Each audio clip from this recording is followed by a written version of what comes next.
Hello, everybody. Welcome to episode 4 of the SNA podcast here, the 3M football fans. As always, my man Anirudh here with me today. And we have some interesting things to talk about today. We, it's been a very interesting weekend of Premier League games. And apart from Man United, there's one other thing that we want to touch on today for sure. But you know what? Let's start off with Manchester United, man. So tell me, Anirudh, a victory on the board, a shit performance. What do you make of it, man? Tell me, what was going through your head? Well, first things first. Hello everybody. I hope you all are doing okay. Because as Man United fans, we go through a lot for those 90 minutes, and we definitely went through a lot when we played Brighton. We absolutely got battered. Like, battered is a very positive word. Come to think of it, we Mm-hmm. were extremely lucky to come away with 3 points. In fact, I would even go on the record to say that you know those 3 points were undeserving. Mm-hmm. Right, given the amount of chances that Brighton created, the way they played, positive from the onset, right, Mm-hmm. and the number of times that um, Tariq Lamptey would have run at our defense, Mm-hmm. right? Mm-hmm. It's unimaginable, and yeah, it was a bad performance, man. A W Mm-hmm. nonetheless, but given that kind of a W, I mean, it just puts a massive dent saying, "Oh, what are we watching?" There is Mm-hmm. literally no desire, nothing apart from that one moment of genius, that one moment of brilliance from Rashford. To Mm-hmm. take the entire Brighton back to soccer camp or football camp. Mm-hmm. Mm-hmm. So yeah, it was a very tiring watch. It was a very grueling Mm-hmm. watch as a fan. You're wondering Mm-hmm. when is your team gonna perform. When is that Right. where is that spark gonna come from? But now we all Mm-hmm. we see is we were beaten all end at all ends. They defended Mm-hmm. better, they attacked better. I, I Mm-hmm. I even lost count of the number of times they hit the post. You know, Right. Leandro Trossard was unlucky to not get on the score sheet that day. Solly March would have got four because of the amount of times he was left vacant on our Right. right. Mm-hmm. Right, if they'd connected, right, we're looking at a minimum of 7-8 goals here. No, I agree with you 100%, man. And the woodwork point that you made, we hit the post. Well, Brighton hit the post 5 times in that game. It's a Premier League record, by the way. The most number of times a team has hit a post in one game. Brighton hit that post 5 times. I look back and I counter, and Trossard could have had 4 goals in that game. You look at it, he hit the post thrice, and he hit all three posts, by the way, left, right, and the crossbar. And right at the end, before Solly March actually scored and made it 2-2, Trossard had that chance from about a yard or 2 yards out, and De Gea, he hit it straight at De Gea, and De Gea saved it. I mean, on another day, Trossard could easily have had four. Solly March, like you said, again, could have had a hat trick. It was a disgusting performance, if you ask me. I personally think Brighton could have had eight that game. They could have been up four by the half.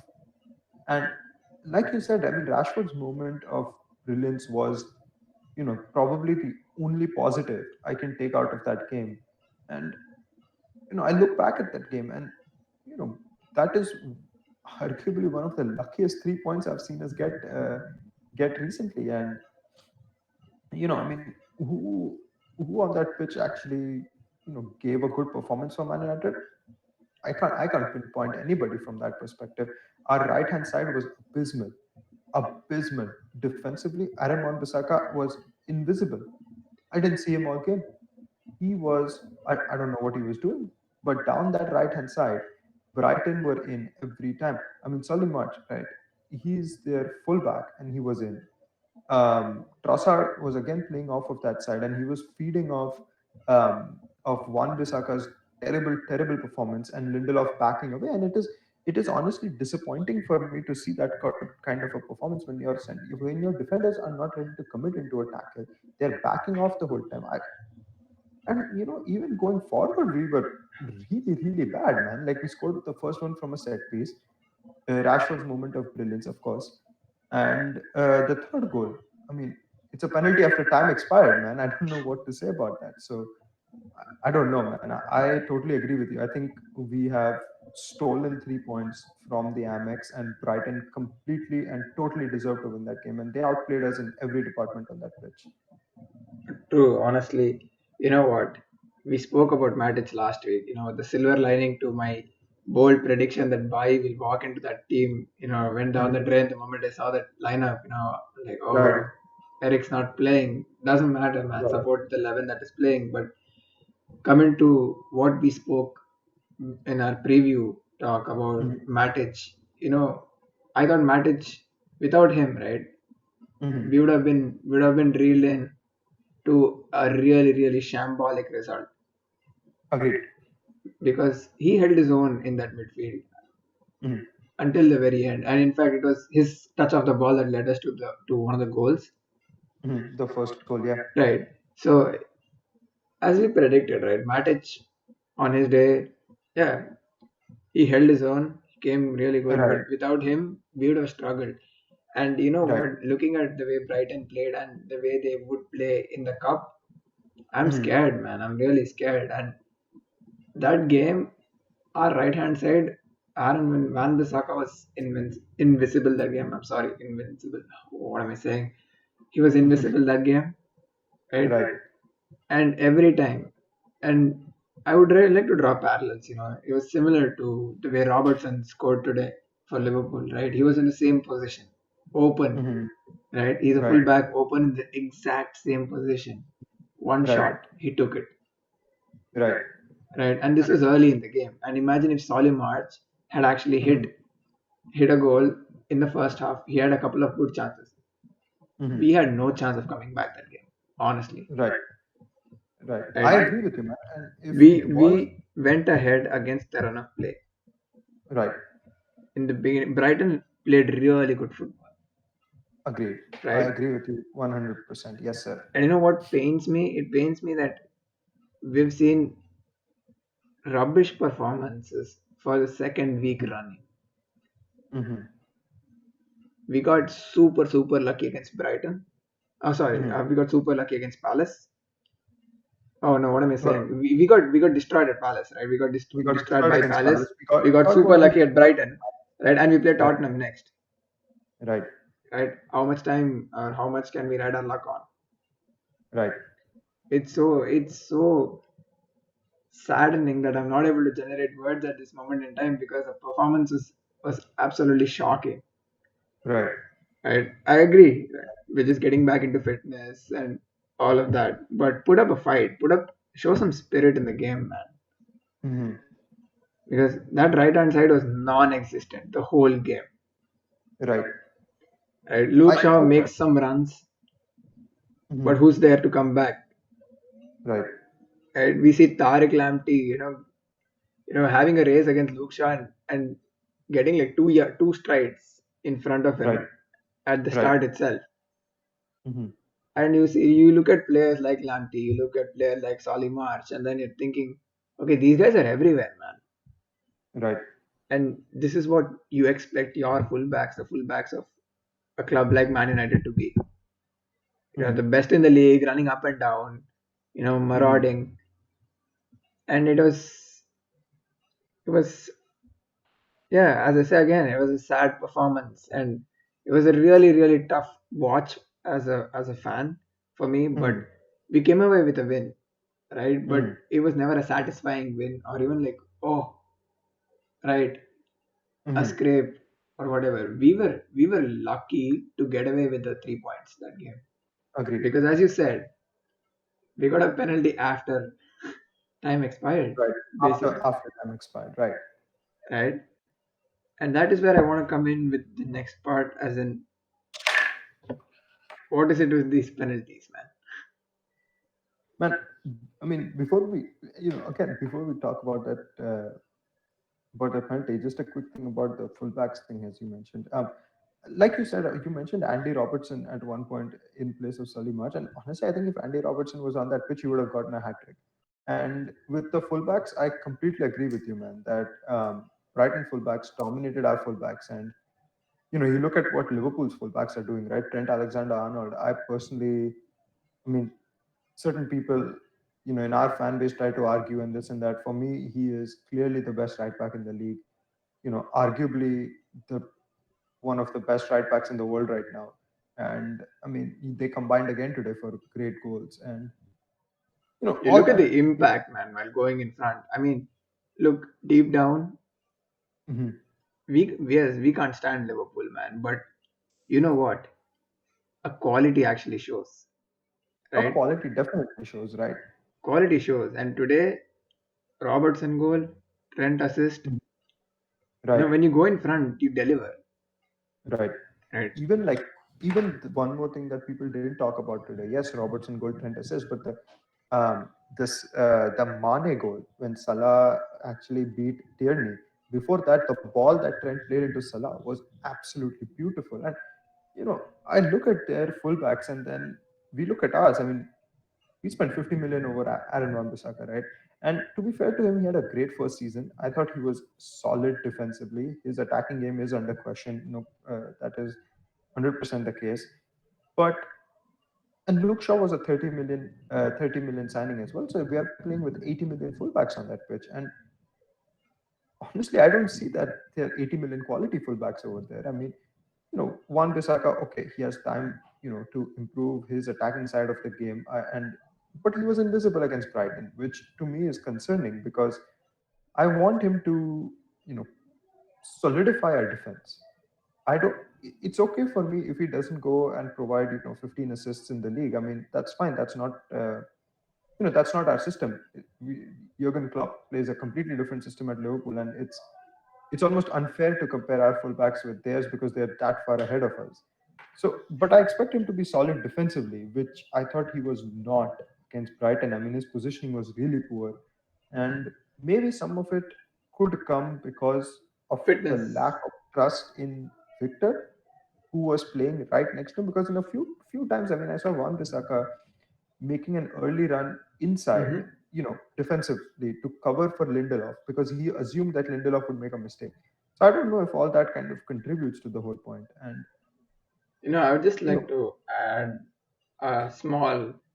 It's not concerning, but I think it's worth noticing that right, Donny Van de Beek comes on, it plays hmm, the limited time that he plays, and then right, you see, right, he plays the pass and then he shows his hand, right? He's like, right, play it here, right? And then you see right, all our players right, walking, right? Pedestrian football with zero movement, right, right? When Donny is like, just play it there, man, I'll run, right, right? And it's not, as I said, it's not concerning, but I wanna point that out, saying that if it was, if there was a desire, right, to hmm, even against the run of play, hmm, right, go for the kill, right. right? It doesn't matter. Right. And I mean, definitely, like you said, it could possibly, and again, I don't know, this is just an assumption, but it to a fan who has seen the team for a long time, it almost shows that there are certain players in that team who do not trust certain players in that team. And I think that is something that Oli needs to address quickly and get it fixed because, it's important to fix that. I mean, we had that big argument between Lindelof and Bruno at the end of the Seville game. And, I mean, okay, we were lucky that this time it was Bruno who actually gave away the penalty, and there was no argument about that. But it almost shows there is a distrust between the players at some level, and that is a very very big issue if that actually exists, and something definitely to be dealt with, in my opinion. Yeah, honestly, truer words have never been spoken, and we're talking about, with all the talk of players going out, who's gonna come in, Right, it only adds to the right, the complex situation that is existing at our club right now.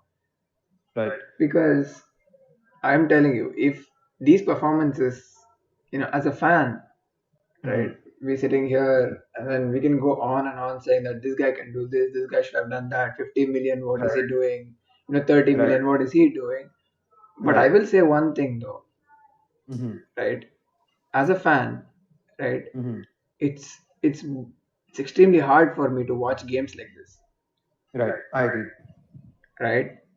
Right. As a fan of Man United, the biggest club in the world, you know, Hmm. we're playing pedestrian football, Hmm. zero movement, Hmm. and mind you that flash of genius from Rashford, I think that just stands out in the game, Hmm. right? Regardless of Brighton's performance, but that one moment shows is Hmm. world class, right? Right.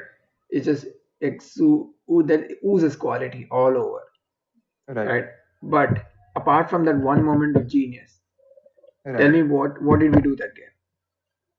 No, there was nothing. I mean, I totally agree with you, man. And that being said, we did end up winning with that penalty after full time, which is definitely raised quite a bit of controversy. And that being extended to the whole of the Premier League, as you mentioned before. I mean, here's something that I want us to really touch about on the podcast this week is handballs, right? Because this is a rule that has, handballs is something that has existed in football since, years and years, but there definitely seems to be a very, very big confusion regarding this rule now. And I personally think that it's the referees are confused, the VAR officials are pointing stuff out to them, but there is no clarity on the situation. And to reference what I'm trying to say is the biggest incident that happened over the weekend was the handball that was given against Eric Dyer and Tottenham, who also won, but Newcastle rescued a point. They drew the game Yeah, while it was very late, there was wasn't it? a Callum late Wilson penalty. scored, I think at 97, 98, was it? Yeah, yeah, I think it was 97. Yes, you're bang on with that. And that itself is a question. And I'm going to read out the handball rule here for a second, Anirudh. And I really want you to tell me what you think about the handball thing. So I'm going to go read the rule out. It is on the official Premier League website. I have it open here. It's the official website, so we know this is exactly what the rule is, and this is what the referees have been told. It basically says that any goal scored or created with the use of the hand or arm will be disallowed this season, even if it is accidental. The handball rule now has an extra clarity because it does not consider the intent by a player. It also goes on to say that if the ball hits a player who has made their body unnaturally bigger, then it will be called as a handball and a foul will be awarded. And it and to clarify with that again here on the Premier League site, it says the IFAB says that having the hand or arm above shoulder height is rarely a natural position, and a player is taking a risk by having their hand or arm in that position, including while sliding. Hmm. And they also say that it is natural for a player to put their arm between the body and the ground to support them from going down and falling, as long as the arm is not extended to make the body bigger. And reading this, I mean, my personal interpretation right away is that intent is no longer a factor, which is a big question mark. And they talk about having the arm above the shoulder height, and it, I'm almost confused reading this whole thing. So tell me, Anirudh, what do you think about the handball rule and the penalty that was given against Tottenham at the weekend? Sanil, I'll tell you, I'm as confused as you are because there have been Hmm. a lot of instances where such things have gone unnoticed, right? Hmm. When you talk about VAR intervening and then looking at it and then giving away Hmm. the penalty, but the interpretation or the communication, I don't know where there is a gap. For Hmm. instance, I think against Palace, who was it who gave away the penalty? That was also for handball. Lindelof, yes. Victor gave away the penalty, right? And it was Hmm. barely hands. And I don't think the Palace players, jumped at the referee for protesting for Mhm. handball because they Mhm. were just getting on with the game. But then out of the blue, VAR notices that he touches with his hand, and then he's like penalty, Mhm. right? And then you look at Diogo Jota, Mhm. arms are tucked in, but intention does not matter, right? Ball hits him here, Mhm. it's not given a penalty. Mhm. Offensive situation, so no foul given. Yes, the goal still stood. The goal still stood, right? Right. But I'm Right. just saying, I'm not talking about different situation here, like the foul committed by a defender for a penalty, or Mhm. you know, is someone who's an attacker in the opposition's box Mhm. handling the ball, right? But I'm just saying, I'm as confused as you are because honestly, I really do not know Mhm. what is an actual handball and what is not at this moment in time, because one, I haven't gone through the rule completely, and two, even if I did, I would not be in a position to scrutinize it to Mhm. an extent that to tell what, this is handball, this is not. But as you said, intent does not matter. So Right. if the intent does not matter, then Mhm. every handball should be taken as at least for a VAR review, if not Mhm. directly referee pointing to the spot, Mhm. right? But we've seen Right. discrepancies, we've seen penalties being given, we've seen penalties not being given, Mhm. right? But it's all down to that one moment of that decision, right? If you want to give a Right. penalty, give it. Because Mhm. the Eric Dyer one you mentioned, yeah, Mhm. that was a sore one to take, in my opinion. You know, Mhm. deep in the dying moments of the game, and then something like this happens, Mhm. right? Mhm. Intention or not, that still Right. cost the team 2 points, Right. right? Against Brighton, we were I mean, extremely fortunate because the referee literally blew the full time whistle, man. right. And then, well, against the Brighton one, I guess and again, I'm not saying if that was the correct thing to do or not. I think the only factor of giving the penalty after the full time whistle was basically that the play happened before the full time whistle, and VAR would technically have intervened at that point and have given the penalty. But keeping that aside, I think the Eric Dyer one is the one that is the most controversial one this week. And I personally, I mean, I fail to understand Anirudh. I mean, we've played we played football for a long time. I mean, I've been refing football for the past 3 years, and I mean, I'm confused, man, and I totally sympathize with the referees to a certain extent here because I look at this rule which is changing every year, and they are as confused as they're as confused as fans. I mean, Eric Dyer has his hand up here to jump, right? It is in my opinion, it is a natural instinct for a player to jump with their hand up because they use their hand to get pushed down and jump higher.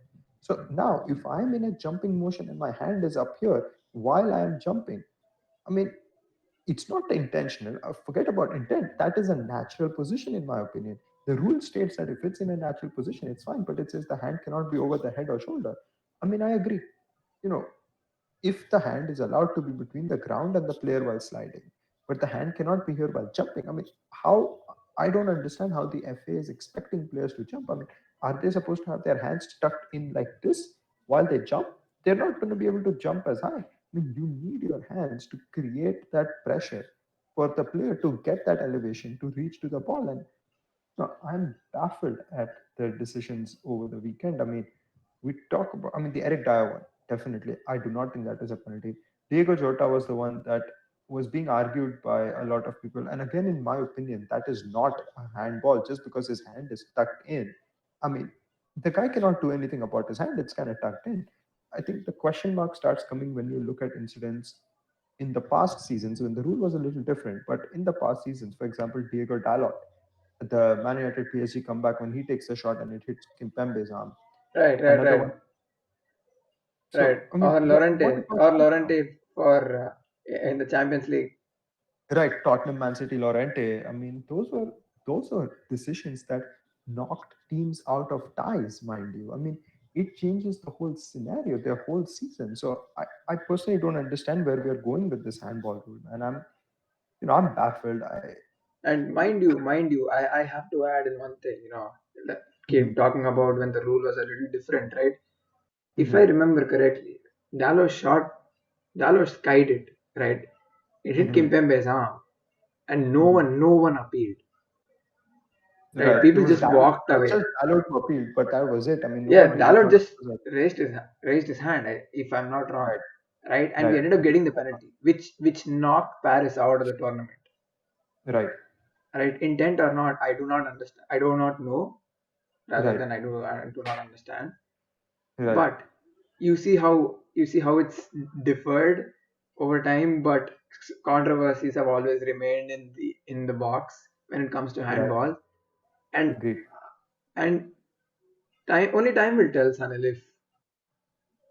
if this is going to change, or the outlook is going to change, or to say whether we need a VAR review for every single hand by Mm-hmm. a defender in the box, or Right. anybody in any box for that matter. I Mm-hmm. do not know. Only time will tell. But Mm-hmm. being this contentious when it can cost you points, Mm-hmm. more so in our case, it cost Brighton 3 points. Mm-hmm. Or no, not three, two. Mm-hmm. No, not two. Yeah, it cost them a draw, right? Yeah. Right. Well, I mean, in our case, I thought that was, I mean, it was pretty Yeah, in blatant our case it handball was by. fair. In our case it was fair. I'm just I telling you think in terms of points, right? it's the It cost Tottenham. Brighton three It's the points in their it's point the of view. It's the main is the Tottenham one. I think it cost Tottenham two solid points there. I mean, Mourinho was fuming after the game, and you know, I have to side with Mourinho on this. I mean, I think it is a pretty garbage rule, and I don't know, man. Like, I don't know what's going to happen. I mean, moving forward, we have the cup game coming up this weekend, or in the midweek, and you know there is no VAR in the cup. I mean, it's against Brighton again at the Amex, and there is no VAR in the cup. So I don't know how. I personally fail to understand how the referee will make a decision with the handball. I mean, it could be the same situation but a different decision because of the absence of VAR. And you know, man, I'm confused, man. Looking Sanil, I always believe football was better without VAR. I was just telling one of my friends yesterday. Mhm. It's so much more better without VAR. It's so natural. I Now mean, that was there just were that's just my bad opinion. decisions, but it almost felt like the decisions were part of the game. But I don't know, man. It's going to be interesting to see. And True, you know, true. to a certain degree, I agree with you. Football was probably better without VAR, and you know, looking at that, I mean, the League Cup does not have the Carabao Cup now does not have VAR in it, and that's what our next game is against Brighton again at the Amex.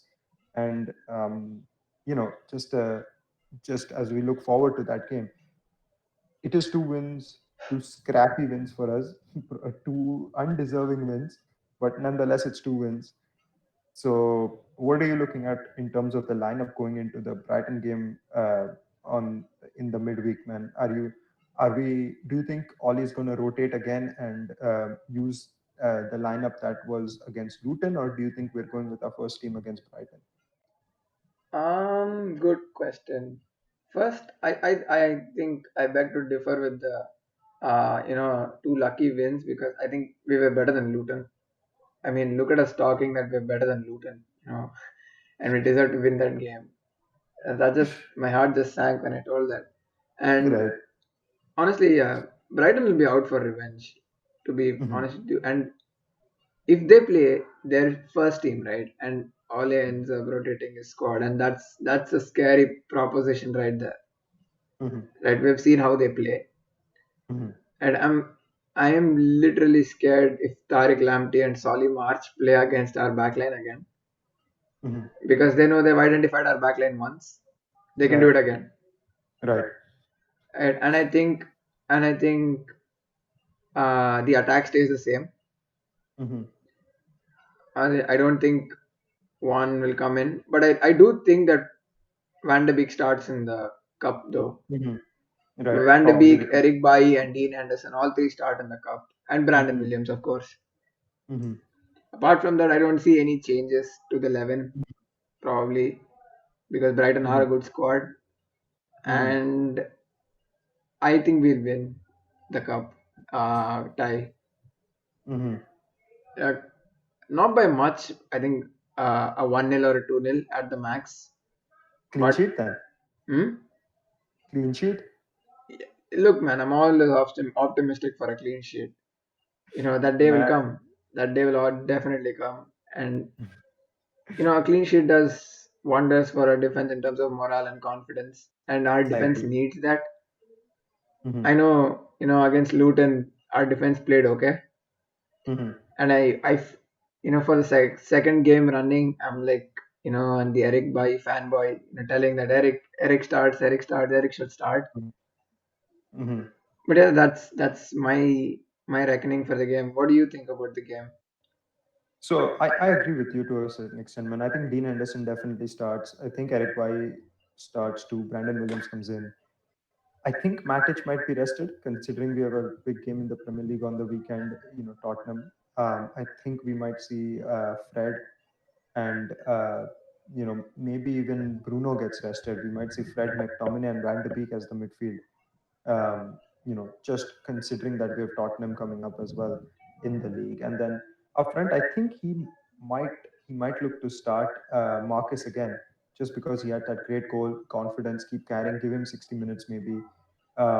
Maybe Igalo might get the nod to get him minutes. Try to have that second option ready against Marshall. Marshall was abysmal, by the way, against Brighton. I mean, his first touch was disgusting. It was almost reminiscence of how Lukaku takes a first touch. I mean, his first touch was in Brighton. The ball ended up in Bournemouth.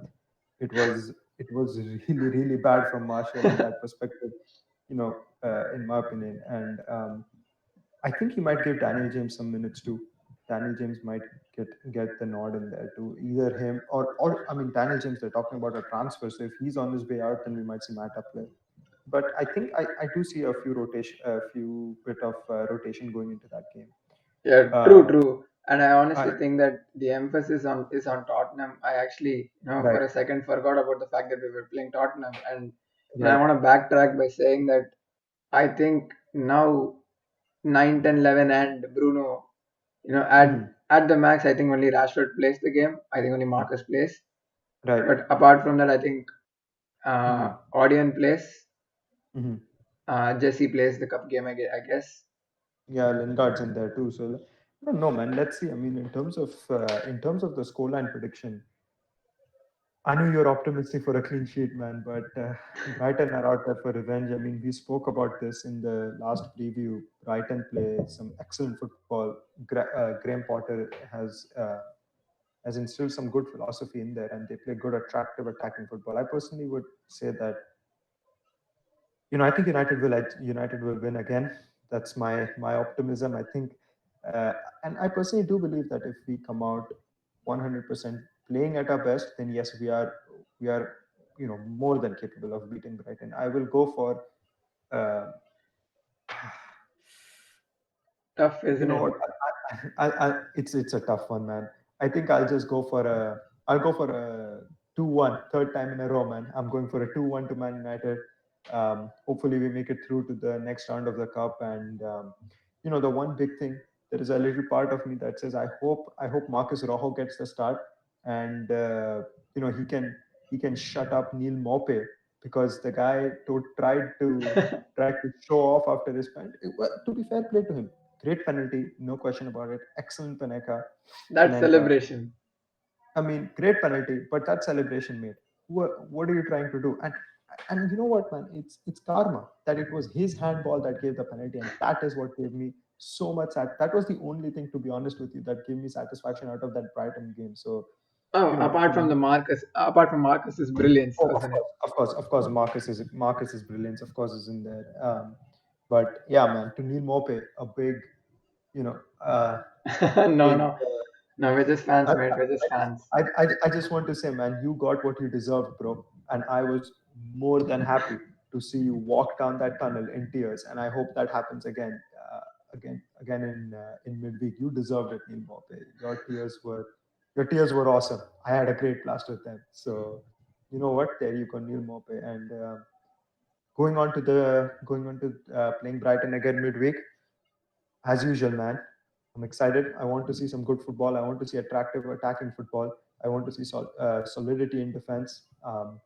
Let's hope United can deliver, man. What do you Yeah, think? absolutely. Just hope United can Let's, deliver.